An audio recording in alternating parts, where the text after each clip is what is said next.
అలర చంచలమైన ఆత్మనందుండ నీ అలవాటు చేసే నీ ఉయ్యాల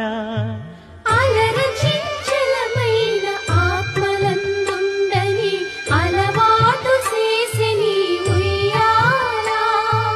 పలుమారు ఉచ్ఛ్వాస పవనమందుండ నీ భావంబు తెలిపే నీ ఉయ్యాల